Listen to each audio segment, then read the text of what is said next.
ഇന്നത്തെ വചനചിന്തയ്ക്കായി ലൂക്കോസ് എഴുതിയ സുവിശേഷം 24-ാം അധ്യായം അതിന്റെ 2-ാമത്തെ വാക്യം. കല്ലറയുടെ വാതിക്കൽ നിന്ന് കല്ല് ഉരുട്ടിക്കളഞ്ഞതായി കണ്ടു. യേശുവിനെ സ്നേഹിച്ച സ്ത്രീകൾ പ്രഭാതത്തിൽ കല്ലറയിലേക്ക് പോയപ്പോൾ അവരുടെ ഹൃദയത്തിൽ ഒരു വലിയ ചോദ്യമുണ്ടായിരുന്നു. ആർ നമുക്ക് വേണ്ടി ഈ വലിയ കല്ല് നീക്കിക്കളയും? അത് ചെറിയ കല്ലല്ലായിരുന്നു, അത് ഭാരമുള്ളതായിരുന്നു. അതിന് റോമാ സാമ്രാജ്യത്തിന്റെ അധികാര മുദ്ര ഉണ്ടായിരുന്നു. സൈനികർ കാവൽ നിന്നിരുന്നു. ഒരു മനുഷ്യ ശക്തിക്കും അത് ഒരിക്കലും നീക്കാൻ കഴിയാത്ത അവസ്ഥയായിരുന്നു. എന്നാൽ ആ സഹോദരിമാർ മടങ്ങിപ്പോയില്ല. അവർ വിശ്വസിച്ച് മുന്നോട്ട് നടന്നു. അവർ പിന്നീട് കണ്ടത് എന്തായിരുന്നു? കല്ല് ഇതിനകം നീക്കി കളഞ്ഞിരിക്കുന്നതാണ് അവർ കണ്ടത്. മനുഷ്യന് അസാധ്യമായത് ദൈവം സാധ്യമാക്കി. ഇന്നും നമ്മുടെ ജീവിതത്തിൽ കല്ലുകൾ ഉണ്ടാകാം. മറികടക്കാൻ കഴിയാത്ത കടങ്ങൾ, മുറിവേൽപ്പിച്ച കുടുംബ ബന്ധങ്ങൾ, മാറാത്ത രോഗങ്ങൾ, ഭയം, നിരാശ, തടസ്സങ്ങൾ തുടങ്ങിയ നിരവധിയായ ഭാരമേറിയ കല്ലുകൾ നമ്മുടെ ജീവിതത്തിൽ ഉണ്ടാകാം.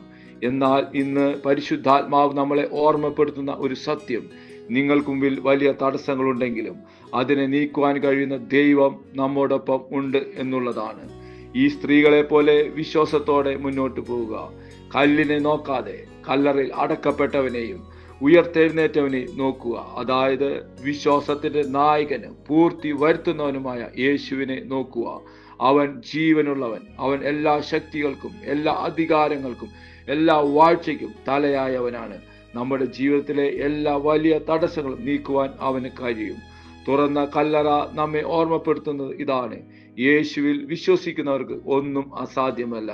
അതിനാൽ വിശ്വസിക്കുക.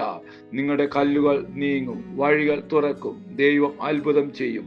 ഈ പ്രത്യാശയോടെ നമുക്ക് ഒരുമിച്ച് പ്രാർത്ഥിക്കാം. സ്വർഗീയ പിതാവേ, ഞങ്ങൾ ഒരുമിച്ച് പ്രാർത്ഥിക്കുന്നു. ഞങ്ങളെ കേൾപ്പിച്ച നല്ല ദൈവ ശബ്ദത്തിനായി സ്തോത്രം ചെയ്യുന്നു.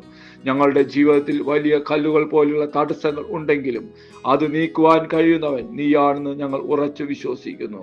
എൻ്റെ വഴികൾ തുറക്കുകയും അസാധ്യം സാധ്യമാക്കുകയും ചെയ്യണമേ എന്ന് പ്രാർത്ഥിക്കുന്നു.